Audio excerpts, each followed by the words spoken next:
여러분 곁에 있는 누군가가 여러분을 은근히 무시하고 속으로는 깔보는 것 같다는 느낌 받아본 적 있으신가요? 아무리 친한 사이라도 어느 순간부터 얘는 내가 뭐라고 해도 절대 화를 안 내네. 저 사람은 항상 도와주니까 좀 이용해도 괜찮겠지. 이런 생각을 하게 되면 우리는 모르는 사이에 호구가 됩니다. 그리고 이게 무서운 점은 상대가 대놓고 괴롭히는 게 아니라 웃으며 무시하고 도움을 가장해 이용한다는 겁니다. 사람들은 대부분 착하다는 말에 약합니다. 넌 진짜 착해. 너처럼 마음 좋은 사람 처음이야. 이 말이 기분 좋게 들릴 수도 있지만 조심해야 할 순간이 있습니다. 착함이 배려가 아니라 제일 만만한 사람이라는 의미로 바뀌는 순간이 있기 때문입니다. 오늘 방송에서 여러분께 꼭 드리고 싶은 말씀이 있습니다. 혹시 여러분이 이 5가지 중 단 하나라도 자주 겪고 있다면 상대는 여러분을 호의적인 사람이 아니라 호구로 보고 있을 가능성이 매우 높습니다. 이 신호를 놓치면 어떤 일이 벌어질까요? 기대와 배려는 실망이 되고 우정은 무시로 변하며 결국 상처받는 건 여러분 자신입니다. 지금부터 말씀드릴 5가지 신호는 단순한 오해가 아니라 관계를 위협하는 징조입니다. 한 번쯤 점검해 보셔야 할 인간관계의 중요한 기준이기도 합니다. 첫 번째 이야기. 서울 성북구에 사는 정은진 씨의 사연으로 시작합니다. 정은진 씨는 사람들이 말하는 전형적인 좋은 사람입니다. 회사에서는 팀원들 부탁을 거절하지 못하고 항상 남들보다 늦게 퇴근합니다. 은진 씨, 이거도 좀 해줄 수 있을까요? 은진아, 나 오늘 바빠서 너가 좀 대신해줘. 항상 이런 부탁이 들어오면 그녀는 웃으며 네, 알겠습니다. 라고 대답합니다. 처음에는 사람들이 고마워했습니다. 하지만 어느 순간부터 고마움은 사라지고 그녀가 도와주는 건 당연한 일이 되어버렸습니다. 심지어는 프로젝트 발표를 앞두고 동료의 실수까지 그녀에게 떠넘기며 은진 씨가 정리 잘하니까 이것도 좀 해줘요. 라고 말했습니다. 어느 날 그녀가 아파서 하루 결근했을 때 팀장은 이렇게 말했다고 합니다. 은진이 없으니까 정리가 안 되네. 내일부터 나오겠지 뭐. 걱정이나 위로는 없었습니다. 그 순간 정은진 씨는 깨달았다고 합니다. 아, 나는 착한 사람이 아니라 그저 만만한 사람이었구나. 여러분, 이것이 바로 호구가 되는 첫 번째 신호입니다. 항상 부탁을 들어줘도 상대는 고마워하지 않는다. 착함은 미덕입니다. 하지만 고마움이 사라진 순간부터 착함은 이용당함이 되고 그 관계는 불균형한 힘의 구도로 변질되기 시작합니다. 지금 여러분의 관계 중에도 혹시 이런 상황이 있지 않으신가요?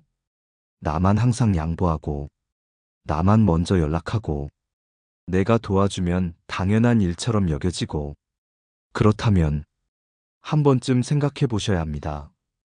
그 사람은 여러분을 진심으로 아끼는 사람인지, 아니면 자신의 편의를 위해 여러분을 좋은 사람으로 포장한 건 아닌지 말이죠. 오늘의 이야기는 여러분이 절대 호구로 살지 않도록 정확한 5가지 신호를 짚어드릴 겁니다. 그리고 그 속에서 어떻게 자신을 지킬 것인가, 어떻게 건강한 관계를 만들어갈 것인가까지 함께 나누려 합니다. 이번에는 2번째 신호와 함께 조금 더 구체적인 실생활 사례를 통해 여러분의 마음에 와닿는 이야기를 이어가 보겠습니다. 2번째 신호는 아무리 친한 사이여도 상대가 나의 말을 자주 끊거나 무시할 때입니다. 이건 아주 교묘하게 나타나는데요. 처음에는 장난처럼, 농담처럼 시작됩니다. 하지만 시간이 지날수록 내 말은 늘 뒷전이고 상대의 말만 중요한 분위기가 형성됩니다. 서울 양천구에 사는 서진호 씨의 사연이 바로 그런 경우였습니다. 서진호 씨는 30대 후반의 직장인으로 대학 시절부터 이어져 온 오랜 친구들이 몇 명 있었습니다. 그 중에서도 특히 가까웠던 친구 이동현 씨와의 관계는 늘 웃음과 배려로 가득한 듯 보였습니다. 하지만 어느 날부터 작은 이상함이 느껴지기 시작했습니다. 모임에서 진호 씨가 이야기를 꺼내면 동현 씨는 늘 이렇게 말했습니다. 아, 됐고, 그 얘기는 재미없잖아. 야, 그 얘기 전에 내가 먼저 할 말 있어.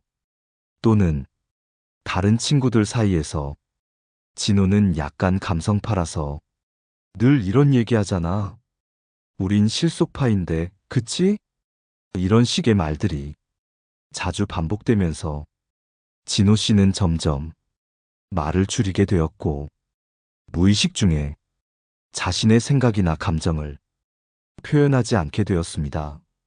나중에야 그가 깨닫게 된 것은 이동현 씨는 진호 씨의 착한 성격과 늘 양보하는 태도를 자신의 무대 장치처럼 이용하고 있었다는 사실입니다.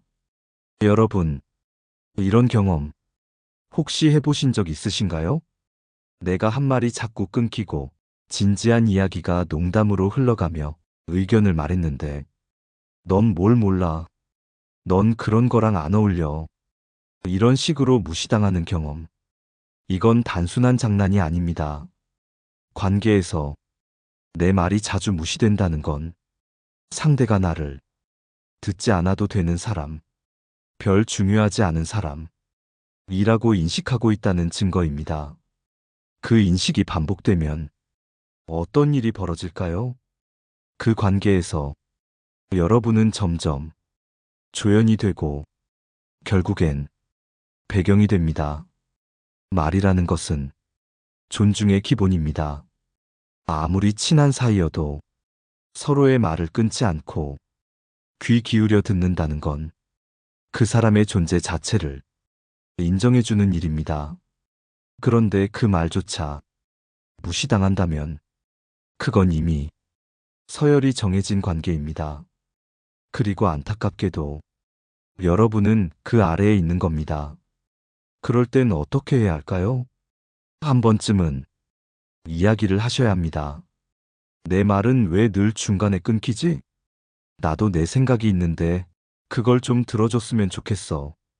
이 말을 했을 때 상대가 미안해하고 고치려고 한다면 그 사람은 아직 여러분을 존중하고 있는 겁니다. 하지만 뭐 그렇게 예민하게 굴어. 장난인데 왜 그래? 이런 식으로 반응한다면 그건 명백히 여러분을 가볍게 보고 있는 사람입니다. 이쯤에서 한 철학자의 말을 여러분께 전해드리고 싶습니다. 고대 로마 철학자 세네카는 이렇게 말했습니다. 우리는 우리가 말한 만큼이 아니라 우리를 들어준 만큼 사랑받는다. 말할 기회를 주는 사람이 아니라 말을 들어주는 사람만이 진정한 친구입니다. 그 반대는 여러분을 호구로 여기는 신호일 수 있습니다. 이번에는 세 번째 신호와 함께 관계를 지키기 위한 더 깊은 통찰을 나눠보겠습니다. 세 번째 신호는 상대가 필요할 때만 연락할 때입니다. 이건 처음에는 눈치채기 어렵습니다. 겉으로 보면 그 사람도 바쁘고 나도 바쁘고 어쩌다 한번 연락이 오는 것도 당연한 일 같아 보입니다. 하지만 반복되다 보면 명확한 패턴이 생깁니다. 바쁠 때는 감감무소식, 필요할 때만 반가운 인사로 다가오는 사람. 이런 관계는 겉으로는 친구나 지인처럼 보이지만 실제로는 이용하고 이용당하는 관계일 뿐입니다. 이번에는 대전 서구에서 제보해준 한 학부모의 사연을 들려드리겠습니다. 이혜영 씨는 초등학교 다니는 아들을 둔 엄마입니다. 같은 반 엄마들 중 특히 가깝게 지낸 이정아 씨가 있었습니다. 처음엔 아이 학교 얘기로 시작해 같이 카페도 가고 조용히 육아 스트레스도 나눴습니다. 그런데 어느 순간부터 정아 씨가 혜영 씨에게 연락하는 시점이 이상해졌습니다. 혜영 씨, 혹시 지난번 학부모 회의 자료 좀 줄 수 있어요? 이번 모임 날짜 기억나죠? 제가 깜빡했는데 알려줄래요? 그때 준비물 뭐였는지 다시 알려줘요. 이런 요청이 한두 번은 괜찮았습니다. 하지만 1년 가까이 혜영 씨는 일방적으로 정보를 주는 사람, 챙겨주는 사람, 그 이상도 이하도 아니었습니다. 심지어 정아 씨 아이 생일엔 혜영 씨가 선물을 챙겨줬는데 정작 혜영 씨 아이 생일엔 연락 한 통 없었습니다. 그날 밤 혜영 씨는 남편에게 이렇게 말하며 울음을 터뜨렸다고 합니다. 나 얘 친구 맞았던 걸까? 내가 사람을 너무 잘못 본 거겠지? 여러분, 이런 마음 한 번쯤은 느껴보신 적 있으시죠? 필요할 때만 나를 찾는 사람. 그건 여러분을 친구가 아닌 기능으로 보고 있다는 뜻입니다. 그리고 안타깝게도 그런 사람은 여러분이 힘들 때 절대 나타나지 않습니다. 자신이 필요한 순간에는 다정하게 다가와 너밖에 없더라. 너라서 말하는 거야. 하며 여러분을 감동시키지만 여러분이 필요할 땐 전화기 넘어 아무런 응답도 없습니다. 이런 관계는 길게 갈수록 여러분이 자존감과 감정을 갉아먹습니다. 여기서 꼭 기억해야 할 게 있습니다. 관계는 상호성이 있어야 합니다. 주고받는 것이 아니라 서로가 서로를 진심으로 생각하고 챙기는 것. 그게 없으면 그건 관계가 아니라 거래입니다. 그리고 여러분이 일방적으로 손해보는 거래는 지금이라도 그만두셔야 합니다. 이쯤에서 중국 고전 중 한비자의 한 구절을 떠올려 보면 좋겠습니다. 사는 자는 이익을 줬고 떠나는 자는 손해를 느낀다. 상대가 여러분 곁을 맴도는 이유가 진심이 아니라 이익이라면 그건 이미 인간관계의 선을 넘은 것입니다. 진짜 인연은 상대가 아무것도 없을 때도 곁에 머물고 여러분이 힘들 때도 먼저 손을 내밀어주는 사람입니다. 혹시 지금 누군가를 떠올리며 이 사람은 진짜 나를 위할까? 생각이 들었다면 그 관계를 한 번쯤 다시 들여다보셔야 합니다. 이번에는 네 번째 신호와 함께 조금 더 정서적으로 깊이 있는 사례를 통해 여러분의 마음에 위로와 통찰을 드리겠습니다. 네 번째 신호는 여러분이 아무리 노력해도 늘 부족하다는 말을 듣는 관계입니다. 칭찬은커녕 고마움도 드물고 늘 뭔가 빠졌다는 지적만 하는 사람. 여러분 곁에 있지 않으신가요? 서울 동작구에 사는 이하연 씨는 오랜 친구인 김정수 씨와의 관계 때문에 수년간 힘든 시간을 보냈다고 합니다. 하연 씨는 평소 사람들에게 인정받는 성실하고 다정한 성격이었습니다. 친구를 잘 챙기고 늘 상대의 입장을 먼저 생각하던 사람이었죠. 그런 그녀가 정수 씨와 친해진 건 대학교 시절 동아리에서였습니다. 둘은 수십 년을 알고 지냈고 정수 씨는 하연 씨가 힘들 때마다 위로해주는 든든한 친구 같았습니다. 문제는 하연 씨가 조금이라도 자신의 이야기를 꺼내거나 무언가 새로운 시도를 하면 정수 씨가 늘 이런 반응을 보였다는 점입니다. 그건 네가 아직 몰라서 그래. 그 정도로는 부족하지 않아? 하연아, 넌 그런 거 잘 못하잖아. 하연 씨는 처음엔 자신을 걱정해서 그런 줄 알았습니다. 그래서 더 조심했고 더 잘하려고 애썼습니다. 하지만 이상하게도 정수 씨와 대화를 하고 나면 늘 기운이 빠지고 자신감이 꺾였습니다. 내가 진짜 부족한가? 나 혼자 착각하고 있었던 걸까? 그녀는 점점 자신이 해온 모든 것들을 의심하게 되었습니다. 그리고 결정적인 계기는 하연 씨가 자격증 시험에 합격했다는 소식을 정수 씨에게 전했을 때였습니다. 그 자격증, 요즘 아무나 따는 거잖아. 넌 이제 뭐 할 건데? 그 말 한마디에 하연 씨는 말문이 막혔다고 했습니다. 자신이 수개월간 밤새워 공부하고 애써 얻은 성과를 친구라는 사람이 한순간에 폄하했다는 사실이 믿기지 않았다고 합니다. 여러분, 정말 무서운 건 외부의 비난보다 가까운 사람이 지속적인 부정입니다. 아무리 노력해도 칭찬은커녕 계속 부족하다고 말하는 사람은 여러분을 응원하는 친구가 아닙니다. 오히려 여러분의 성장을 두려워하는 사람, 혹은 자신보다 앞서지 않길 바라는 사람일 수 있습니다. 넌 왜 그것밖에 안 돼? 그 정도면 만족해? 역시 너는 그런 거랑 안 어울려.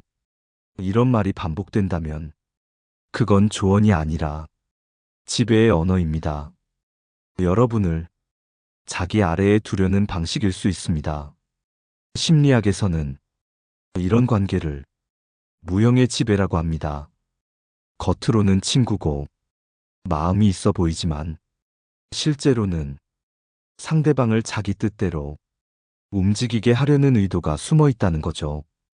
그러면서도 자신은 나는 널 위하는 거야 라고 말하며 자신을 포장합니다. 하지만 그런 사람 곁에 있으면 여러분은 스스로를 믿지 못하게 되고 결국 자존감이 조금씩 무너집니다. 그래서 여러분이 가장 먼저 챙겨야 할 건 자신의 기분입니다. 그 사람과 대화한 뒤 기분이 가라앉고 자신이 무가치하게 느껴진다면 그건 건강한 관계가 아닙니다. 진짜 좋은 인연은 여러분이 조금만 잘해도 잘했어, 고생했어, 네가 자랑스러워 라고 말해줍니다. 그 말 한마디에 사람은 다시 살아나고 더 멀리 갈 수 있습니다. 여기서 한 고사성어를 떠올려 봅니다. 청출어람, 제자가 스승보다 나아졌다는 뜻입니다. 진짜 인연은 여러분이 자신보다 더 멋진 사람이 되기를 바랍니다. 그걸 질투하거나 폄하하지 않습니다.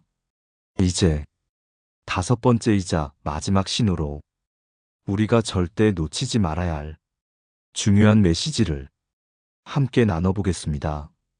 5번째 신호는 여러분의 경계선을 존중하지 않는 사람입니다. 여러분이 분명히 말했음에도 그걸 가볍게 여기고 자꾸 선을 넘는 사람이 있다면 그 사람은 이미 여러분을 호구처럼 대하고 있는 겁니다. 이런 사람들은 겉으로는 아무렇지 않은 듯 행동합니다. 내가 뭐 대단한 부탁했냐? 우리가 남인가? 그 정도는 당연히 해줄 수 있잖아. 하지만 이 말 속엔 여러분을 존중하지 않겠다는 분명한 의도가 담겨 있습니다. 경기도 성남에 사는 최유림 씨의 이야기를 소개해 드리겠습니다. 유림 씨는 회사에서 팀원들과 비교적 원만한 관계를 유지하는 차분한 성격의 사무직 직원이었습니다. 그런데 같은 부서의 선배인 정우진 씨가 늘 유림 씨에게 자잘한 심부름을 시키기 시작했습니다. 프린터 좀 대신 해줘. 이번 회의 자료 너가 정리하는 게 어때? 커피 한 잔만 타줘. 처음엔 직장 내 예의라 생각하며 묵묵히 받아들였던 유림 씨는 이후 점점 업무 외의 일까지 책임지게 되었고, 회의가 끝난 뒤에는 정우진 씨의 노트북까지 치워주는 일이 다반사가 되었습니다. 어느 날, 유림 씨는 용기 내어 말했습니다. 선배님, 이건 제 업무 범위가 아니라 제가 감당하기 어려워요. 그랬더니 돌아온 대답은 이랬습니다. 야, 너 진짜 별난다. 이 정도도 못 받아줘? 아, 참, 요즘 애들 참 어렵다. 그 한마디에 유림 씨는 자신이 지나치게 예민한 건지 스스로를 의심하게 되었고, 며칠을 괴로워하다 결국 회사에서 정신건강 상담까지 받게 되었습니다. 여러분, 상대가 여러분의 선을 무시한다는 것은 단지 성격 차이의 문제가 아닙니다. 그건 관계 안에서 여러분을 얼마나 하찮게 보는지를 드러내는 행동입니다. 경계는 사람이 사람을 존중할 수 있는 가장 기본적인 약속입니다. 친하다고 해서 아무 말이나 해도 되는 것 아닙니다. 오래된 인연이라고 해서 무조건 희생해야 하는 것도 아닙니다. 이건 좀 불편해요. 이 부분은 제가 원하지 않아요. 여기까지만 부탁드릴게요. 이렇게 여러분이 자신의 마음을 표현했을 때 그걸 무시하고 계속해서 선을 넘는다면 그 사람은 여러분을 호구로 여기고 있다는 분명한 증거입니다. 그런 관계를 계속 유지한다면 여러분은 점점 자신을 잃게 됩니다. 내가 뭘 좋아하는지도 어디서 멈춰야 하는지도 혼란스러워지고 결국 모든 관계에서 불안과 분노를 품게 됩니다. 심리학자 에리히 프롬은 이런 말을 남겼습니다. 진짜 사랑은 상대의 자유와 경계까지 함께 존중하는 것이다. 무조건 주는 것이 사랑이 아닙니다. 경계를 지키면서도 서로를 아끼는 것이 진짜 인연입니다. 혹시 지금 생각나는 사람이 있으신가요?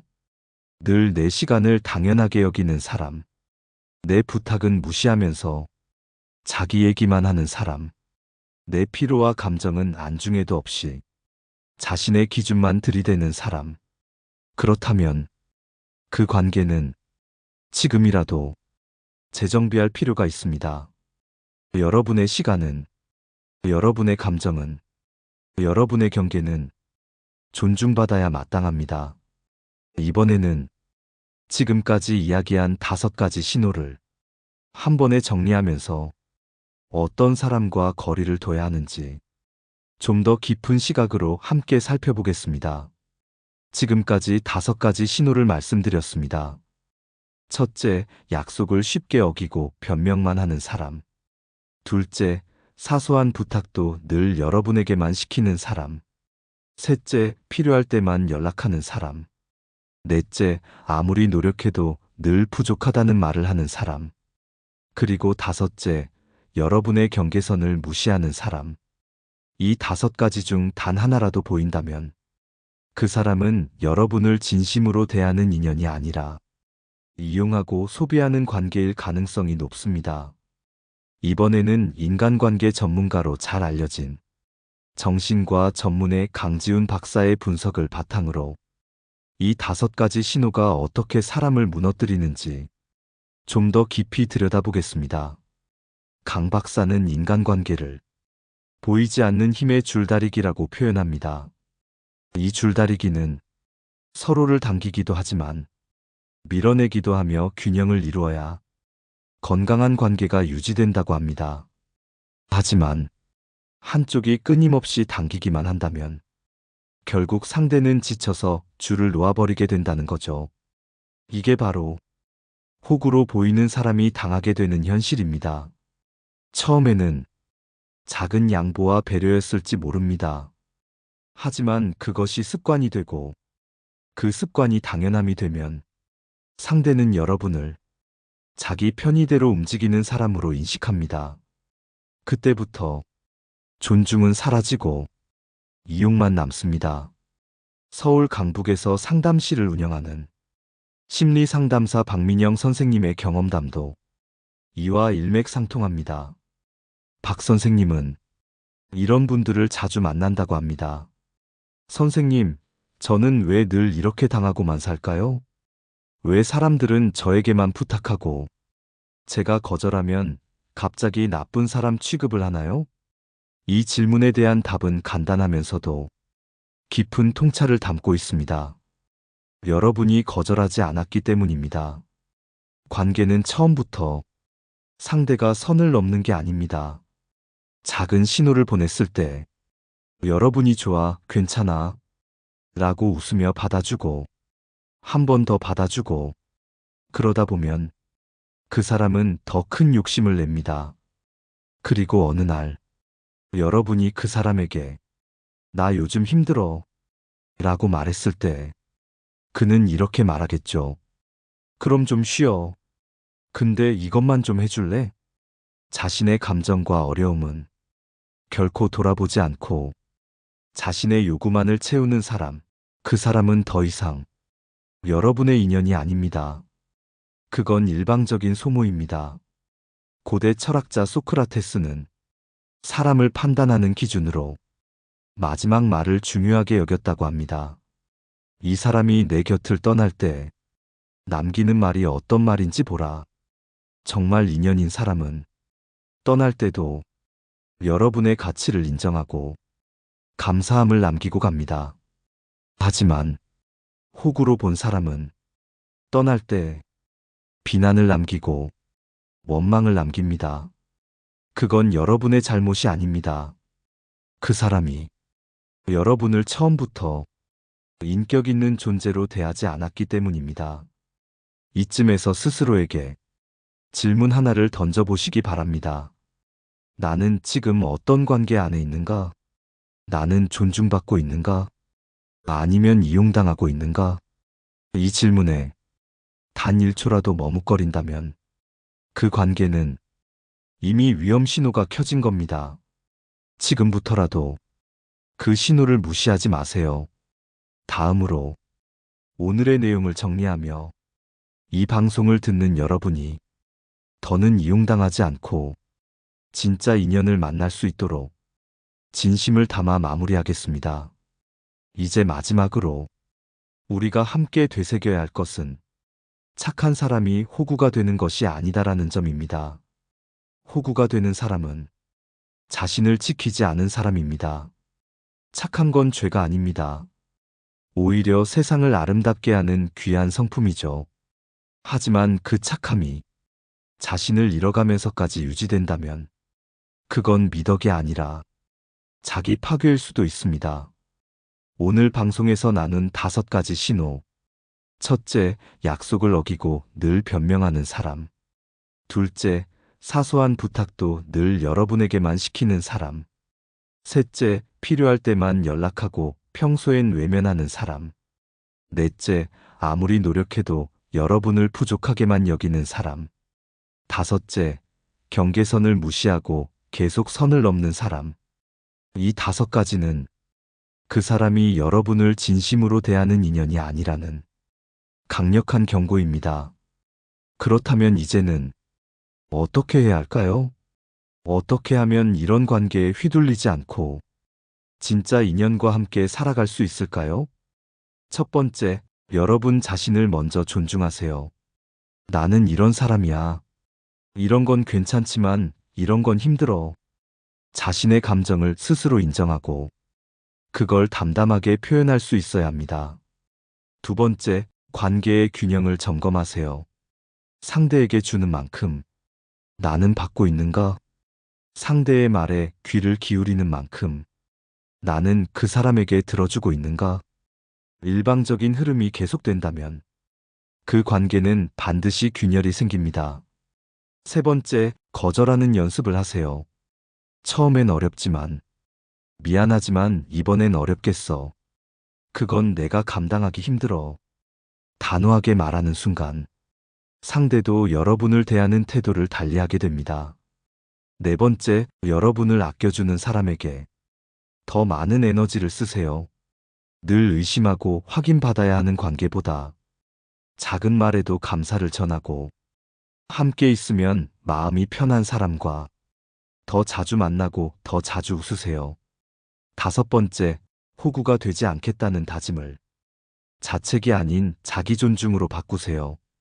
이 말은 나는 더 이상 이용당하지 않겠다가 아니라 나는 나를 소중히 여기겠다는 말입니다. 이제 여러분께 마지막으로 드리고 싶은 말은 이것입니다. 사람을 떠나보내는 게 두려워 그 관계를 억지로 이어가고 계시진 않으신가요? 그 사람이 여러분을 소중히 여기지 않는데도 습관처럼, 의무처럼 끈을 놓지 못하고 계시진 않으신가요? 인연은 억지로 이어붙인다고 유지되지 않습니다. 존중 위에 쌓여야 비로소 평생 인연이 됩니다. 이 방송을 들으신 여러분, 혹시 오늘 이야기 속에서 누군가가 떠오르셨다면 그건 이미 마음속에 그 사람과의 관계에 대한 의문이 자라나고 있었다는 뜻입니다. 여러분의 마음은 늘 알고 있습니다. 어떤 관계가 나를 아프게 하는지, 어떤 말이 나를 숨막히게 하는지, 어떤 행동이 나를 작게 만드는지, 그 감정을 외면하지 마세요. 그 감정은 여러분이 여러분을 지킬 수 있는 가장 강력한 무기입니다. 이제 선택은 여러분의 몫입니다. 오늘부터 누군가의 기준이 아닌 여러분의 기준으로 사람을 만나시길 바랍니다. 이 방송이 여러분의 마음에 작은 위로가 되었기를 바랍니다. 여러분의 경험과 생각, 댓글로 나눠주시면 다른 분들에게도 큰 힘이 될 거예요. 구독과 좋아요는 저에게 큰 응원이 됩니다. 다음 방송에서는 더 깊고 따뜻한 이야기로 여러분을 찾아뵙겠습니다. 오늘도 함께 해주셔서 진심으로 감사합니다. 지혜의 숲입니다.